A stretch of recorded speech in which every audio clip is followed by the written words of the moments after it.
하나님 말씀 이사야 29장 1절에서 8절 말씀을 보겠습니다. 구약성경 998쪽입니다. 슬프다 아리엘이여 아리엘이여 다윗의 진친 성읍이여 연분년 절기가 돌아오려니와 내가 필경 너 아리엘을 괴롭게 하리니 네가 슬퍼하고 애곡하며 내게 아리엘과 같이 되리라. 내가 너를 사면으로 둘러 진을 치며 군대로 너를 애우며 대를 쌓아 너를 치리니 네가 낮아져서 땅에서 말하며 네 말소리가 나직히 티끌에서 날 것이라. 네 목소리가 신접한 자의 목소리같이 땅 끝에서 나며 네 말소리가 티끌에서 지끌거리리라.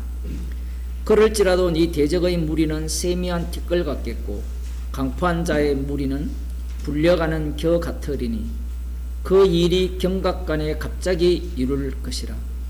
만군의 여호와께서 병력과 지진과 큰 소리와 회리 바람과 폭풍과 맹렬한 불꽃으로 그들을 징벌하실 것인즉 아리엘을 치는 열방의 무리 곧 아리엘과 그 보장을 쳐서 공곡해 하는 모든 자는 꿈같이 밤의 환상같이 되리니 줄인 자가 꿈에 먹었을지라도 깨면 그 속은 여전히 비고 목마른 자가 꿈에 마셨을지라도 깨면 곤비하여 그 속에 갈증이 있는 것 같이 시온산을 치는 열방의 무리가 그와 같으리라. 아멘.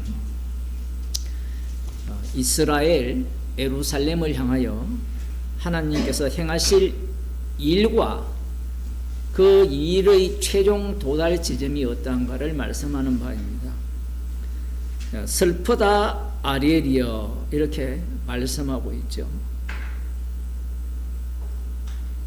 이 아리엘의 의미는 무엇이냐? 명확히는 잘 나와 있지 않아요. 사자에다가 하나님, 그래서 그 새끼 사자라고 표현되어지는 창세기 49장 9절에 나오는 야곱의 축복의 의미를 담은 이름이라 이렇게 말할 수 있습니다. 하나님의 사자. 실제로 이스라엘이 그러했죠. 이스라엘이 특히 남유다는 다윗의 등불이 있잖아요. 이 아리엘이라는 단어가 몇 군데 안 나오거든. 그래서 그 의미에 대해서 대체로 이렇게 말합니다. 왜냐하면 뒤에 보면 아리엘이여 아리엘이여 다윗의 진친 성읍이여 이렇게 나오거든요. 다윗이 진친 성읍이 예루살렘이 되겠죠. 예루살렘은 남유다 이스라엘 전체를 대표한다고 볼 수 있습니다. 이곳이 슬프다라는 겁니다.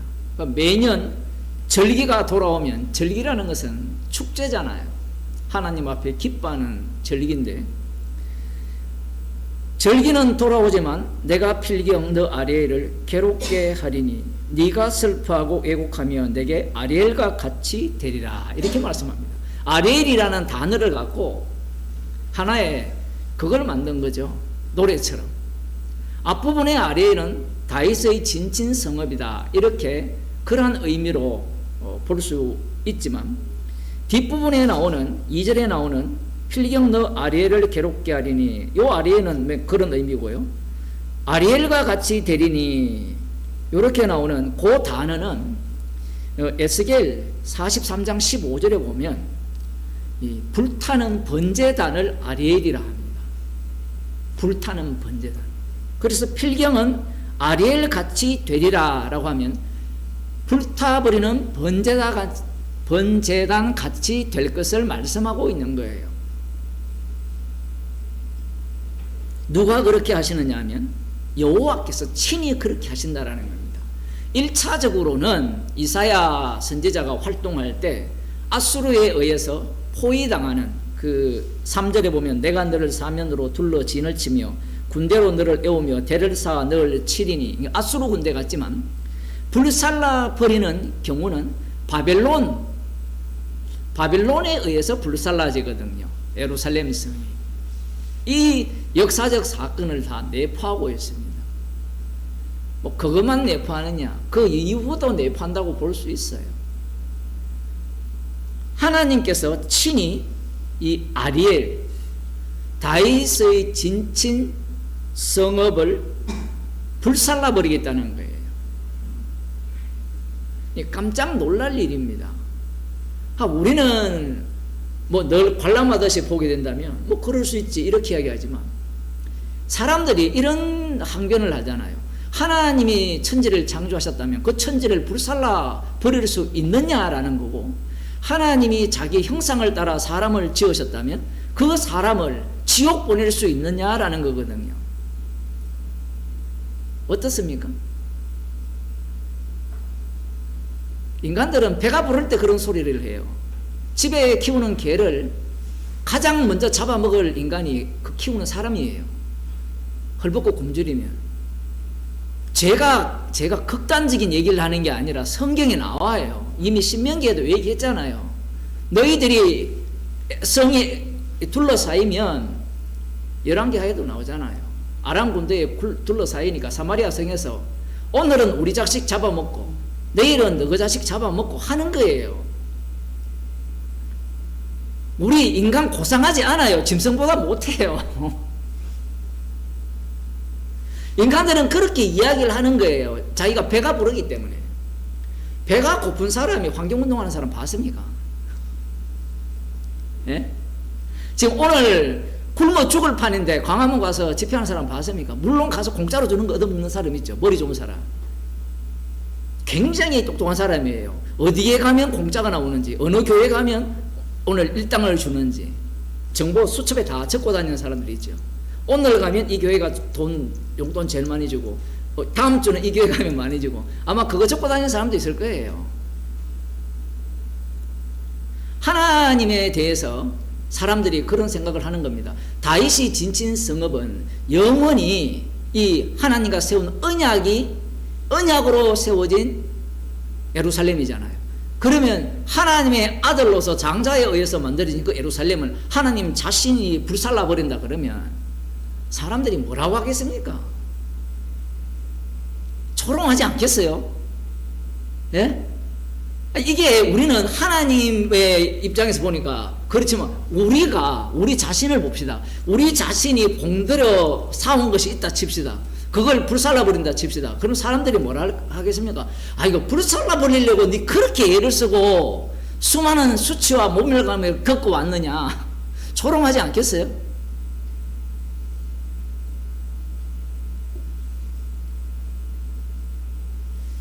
이스라엘을 어떻게 만드느냐 하면 4절에 보면, 네가 낮아져서 땅에서 말하며 네 말소리가 나직히 티끌에서 날 것이라. 네 목소리가 신접한 자의 목소리같이 땅에서 나며 네 말소리가 티끌에서 지끌거리리라. 이게 무슨 의미냐면 죽여버리겠다는 거예요.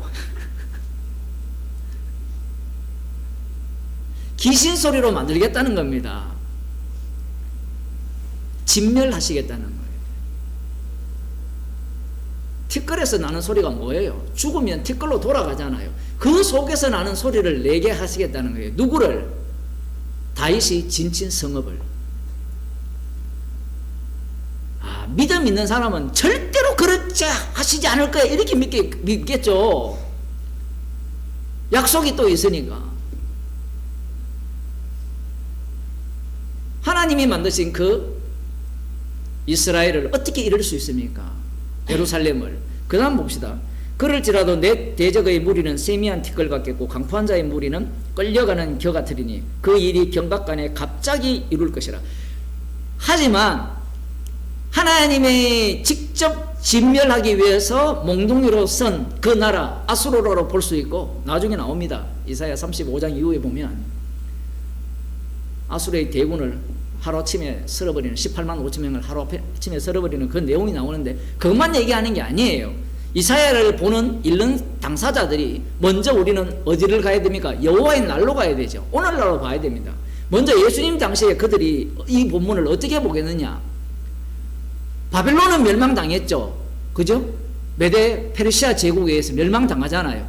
그럼 메데 파사도 헬라 마케도니아에서 멸망당했잖아요. 그 로마 제국도 멸망당했잖아요. 그럼 로마 제국도 하루아침에 멸망당해야 되거든. 이 말씀을 보면서. 순식간에 이 불교식으로 말하면 찰나에 이 거대한 제국이 사라질 것이라는 거죠.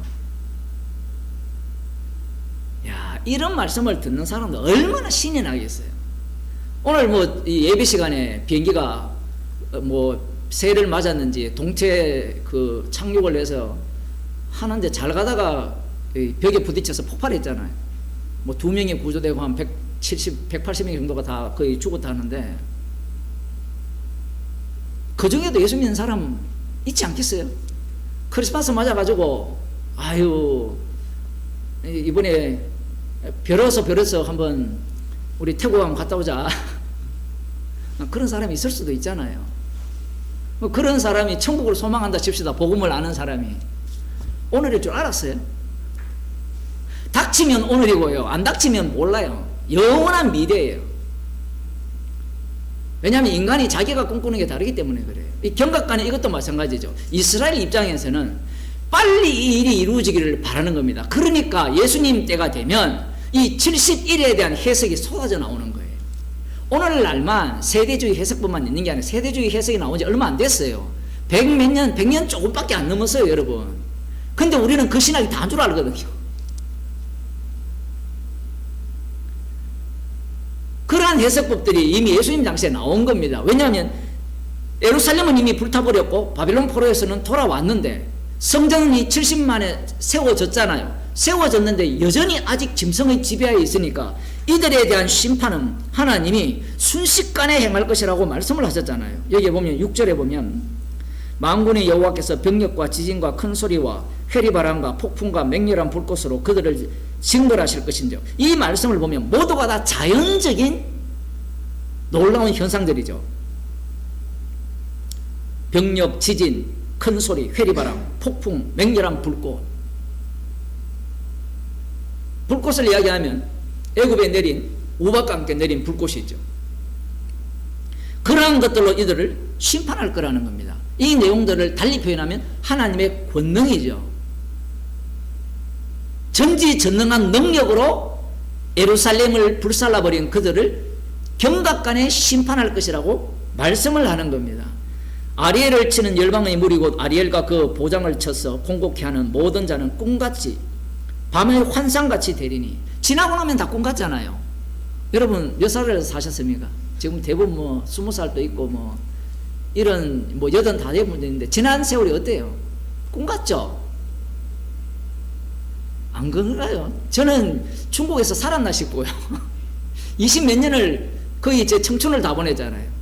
30살에 가서 50에 왔으니까 지나면 다 꿈 같아요. 이 열국들이 그 강력한 힘으로 예루살렘을 치고 수많은 나라를 쳤는데 로마 제국의 영광이 있습니까? 표현이 얼마나 실질적으로 인간들이 느끼는 그런 표현을 하시는지. 밤의 환상같이 되리니. 꿈같이 밤의 환상. 싹 나타나다가 사라지는. 그 다음 나오는 게 주린 자가 꿈에 먹었을지라도 깨면 그 속은 여전히 비고. 이게 밤의 환상이잖아요. 꿈에 먹었는데 깨보면 어때요? 꿈에 왜 먹는 꿈을 꿉니까? 배고플 때 꾸잖아요. 예? 목마를 때 무슨 꿈을 꿀까요? 마시는 꿈을 꾸겠죠. 근데 마셨는데 깨면 어때요? 오히려 더 갈증이 생기고 곤비해지는. 그 속에 갈증이 있는 것 같이 시온산을 치는 열방의 무리가 그와 같으리라. 이 헛짓이잖아요. 헛짓. 자기들은 채웠다라고 생각했는데 이 모든 것들이 헛짓으로 드러나는 그 시절이 언제냐 하면 하나님께서 권능으로 그들을 심판하실 때입니다. 자, 이 모든 일이 순식간에 일어난다 하잖아요. 우리를 잠깐 보이다가 없어지는 안개인데 안개가 너무 오래 끼고 있어. 지금 몇 년 지금 끼고 있어요? 80년, 70년, 50 몇 년, 40년, 60년. 근데 보세요. 어때요? 살아온 세월이 안개같이도 느끼지도 안개도 아니야. 뭐 있었는가 싶지. 그러나 메시아 왕국을 소망하는 자들은 자기의 꿈을 포기하지 않아요. 꿈은 반드시 이루어진다고 생각하는 겁니다.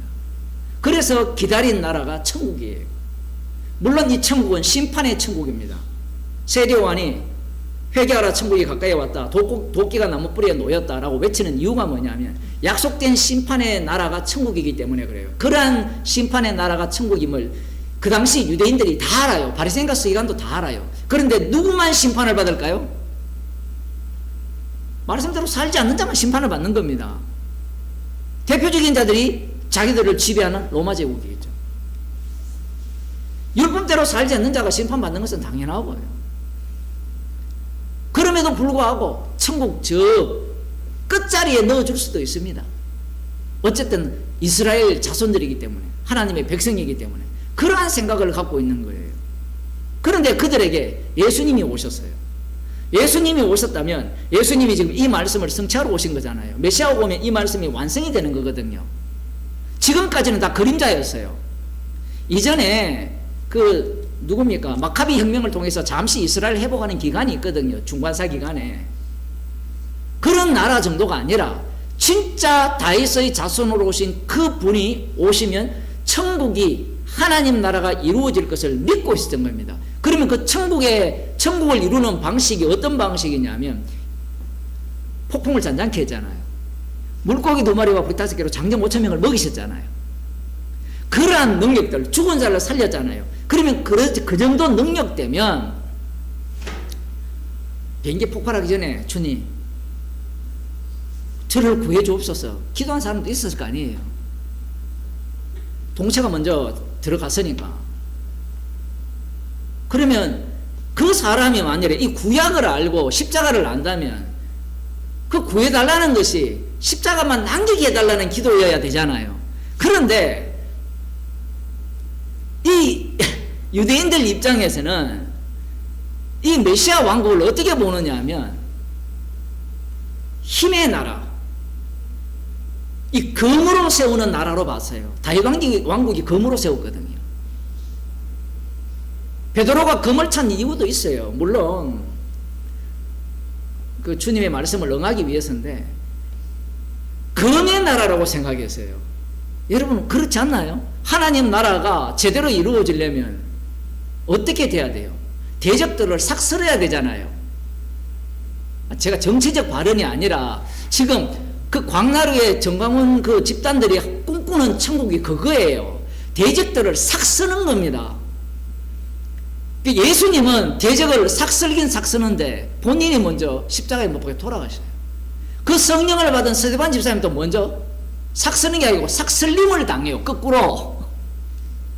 누구에 의해서? 메시아 왕국을 꿈꾸는 자들에 의해서. 제자들이 예수님을 왜 팔아먹고 부정합니까? 내 꿈은 너로 인하여서 파괴될 수 없다라는 거예요. 그러니까 예수님을 팔아먹어야 돼요. 그것도 초롱하면서 팔았다고 했죠. 마태복음 강의 들은 분 있으시죠? 왜 은삼십냥이냐? 대제사장들이 조롱하는 거예요. 메시아 아유 지가 무슨 메시아 그리스도냐고. 이 노예가 소에 바쳐 죽었을 때 갚는 값이 은삼십이에요. 조롱하는 겁니다. 그 조롱값을 가룟 유다에게 주니까 가룟 유다가 군말하지 않고 받아 챙기잖아요. 똑같이 조롱하는 거예요. 은삼십이라는 것은 조롱의 극치죠. 목자가 일을 했는데 목자값을 달라고 하니까 은삼십을 주죠. 소에 바쳐 죽은 노예값밖에 안 돼요. 목자값이. 하나님에 대한 값어치가 그것밖에 안 돼요. 인간들이 생각하는 예수님에 대한 그 값어치는 은삼십이에요. 조롱하는 자들입니다. 우리는 그 십자가에 달렸을 때 수많은 사람들이 조롱을 하잖아요. 군병들도 조롱하고 길 가는 사람도 고개를 절레 흔들면서 조롱하고 옆에 달린 강도들도 조롱을 하고 강도들 둘은 먼저 조롱했습니다. 그 이후에 한 사람이 회개를 한 거예요. 조롱을 할 수밖에 없죠. 메시아라면 그렇게 하면 안 되잖아요. 우리도 그런 말을 하잖아요. 목사라면 이렇게 해야 되고, 집사라면 이렇게 해야 되고, 장로라면 이렇게 해야 되고, 그 말이 왜 나옵니까? 장로다워라, 목사다워라 그 얘기잖아요. 그럼 메시아는 메시아다워야 되는데, 그 메시아가 십자가에 달려 돌아가십니다. 그러면서 돌아가시면서 다 이루었다는 거예요. 그 밑에 있는 사람들은 미쳐서 뭘 다 이루어? 이룬 거 아무것도 없네. 다윗 언약의 성취가 눈에 보이지도 않아요. 메시아라면 다윗 언약을 성취해야 되거든요. 시편 2편과 시편 110편을 다 성취해야 다윗 언약의 성취예요. 그런데 이들은 시편 2편에 모든 원수가 그 철장에 의해서 심판을 당할 것이나 무릎을 꿇어야 되는데 무릎 안 꿇잖아요. 누가 무릎을 꿇었어요? 메시아라고 스스로 주장한 예수님이 무릎을 꿇었죠. 제가 지금 거짓말 하는 게 아니잖아요. 십자가에 못 박혀 돌아가셨잖아요. 그런데 빌립보에 있어서는 모든 자들 예수의 이름에 무릎을 꿇게 하시고 정반대로 이야기를 해요. 사람들은 그런 걸 읽으면서 뭐라고 생각합니까? 모든 무릎이 예수의 이름에 꿇게 되었으니까 이걸 문자적으로 봐서 꿇으라고 돼요. 꿇어. 그 자기들이 교회 올 때 무릎을 꿇잖아요. 예수님께. 꿇듯이 권세자들도 꿇어가 돼요. 꿇은 모습의 특징이 뭐냐면 예수님을 죽여버리는 겁니다. 스데반 집사님을 돌로 쳐 죽이는 거예요. 그 자체가 이름 앞에 무릎을 꿇은 증거예요. 정반대입니다. 왜 정반대입니까? 예수님의 나라는 이 세상에 속하지 않았기 때문에 그래요. 자꾸 착각을 하면 안 돼요. 지금 구약이 있고 예수님을 살해한 유대인들이 남은 자가 있는 이유를 알아야 돼요. 우리가 꿈꾸는 모든 것들이 구약과 남은 자 바리새인과 서기관들, 사도개인들 속에서 심지어 SM파들도 있잖아요. 그런 자들 속에서 다 드러납니다. 기도하겠습니다. 하나님 아버지, 말씀이 우리의 탐심을 자극하게 하였어. 그 탐심을 이루기 위해서 말씀이 증거하는 예수님을 살해했습니다. 저희들을 긍휼히 여기셔서 주님의 십자가를 증거하는 증인으로 삼아주심을 감사드립니다. 이 세상에 속하지 않았기에 십자가만 자랑하는 주의 백성으로 살게 하여 주옵소서. 예수님 이름으로 기도드리옵나이다. 아멘. 하늘에 계신 우리 아버지, 이름이 거룩히 힘을 받으시오. 나라의 임하시오며 뜻이 하늘에서 이루어진 것 같이 땅에서도 이루어지이다. 오늘날 우리에게 주옵시오. 우리가 우리에게 죄를 사하여 준 것 같이 우리 죄를 사하여 주옵시오. 우리를 시험에 들게 하지 마옵시오. 다만 악에서 구하옵소서. 대개 나라와 근세와 영광이 없으시기에 영원히 있습니다.